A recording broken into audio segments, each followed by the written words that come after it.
మీరు కొద్దిసేపు అక్కడే ఉండండి. అంగో అక్కడ అంబటి రాంబాబుకి రేటు చెప్తున్నారు. నమస్తే మాస్టరు.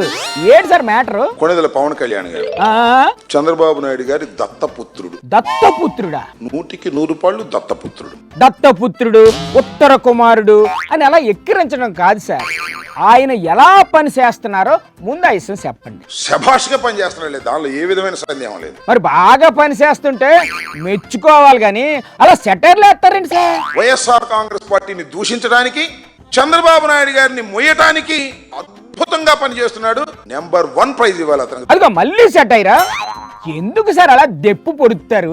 మనం చూశాం కదా, మీరు శంకర్ గుప్తా డ్రైన్ రాజు. అవును, వెళ్ళారు, కొబ్బరి తోటలు పరిశీలించారు, రైతులతో మాట్లాడారు. ఎంత తండాలు పడ్డాడయ్యా పాపం, చూస్తే నాకే జాలేసింది. ఎందుకంత జాలేసింది మీకు? జగన్మోహన్ రెడ్డి గారు అడుగు పెట్టిన దగ్గర నుంచే ఈ కొబ్బరి తోటలు నాశనం అయిపోతున్నాయనేది చెప్పించడానికి ఆయన చేసినటువంటి ప్రయత్నం. శభాష్ దత్తపుత్ర. ఇంతకీ మీరు ఇప్పుడు ఆయన మెచ్చుకున్నారా, ఎక్కిరించారా? చంద్రబాబు కోసం బ్రహ్మాండమైన గడ్డి కరుస్తున్నామయ్యా. ఏం చేశారు సార్ ఆయన? ఒక్కసారి అది వినిపిస్తాను, మీరందరూ చూడాలని కూడా మనవి చేస్తాం. ఇన్ని సంవత్సరాలు లేనిది 19 నుంచి పొందుకు వచ్చింది.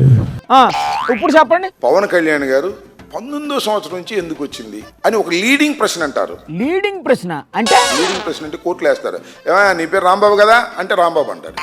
నువ్వు దొంగతనం చేయలేదు కదా అంటే దొంగతనం చేయలేదు అంటారు. 2019 నుంచే కదా జరుగుతుందంటే అవునండి అంటాడు. కానీ ఇక్కడ పవన్ కళ్యాణ్ గారు లీడింగ్ ప్రశ్న పని చేయలేదు సార్. ఎందుకంటే రైతు కదా, బాధపడుతున్నటువంటి రైతు.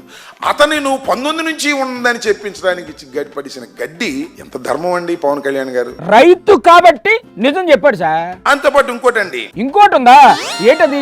ఈ జనసేన పార్టీ ఎందుకు ఏర్పడిందండి? మాకు తెలుదు సార్, మీరే చెప్పండి. ప్రశ్నించడం కోసం ఏర్పడింది.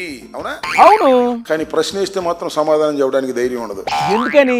Censor board. ఇదేమన్నా సినిమానా కట్ చేయడానికి? పవన్ కళ్యాణ్ గారి ముందు ఎవరైనా మాట్లాడితే సహించనుగాక సహించడు. మరి ప్రశ్నించేవాడినే పట్టుకొని ప్రశ్నిస్తే ఊరుకుంటారా? కానీ ఈయన మాత్రం ప్రశ్నిస్తాడు. ఎవరిని ప్రశ్నిస్తాడు?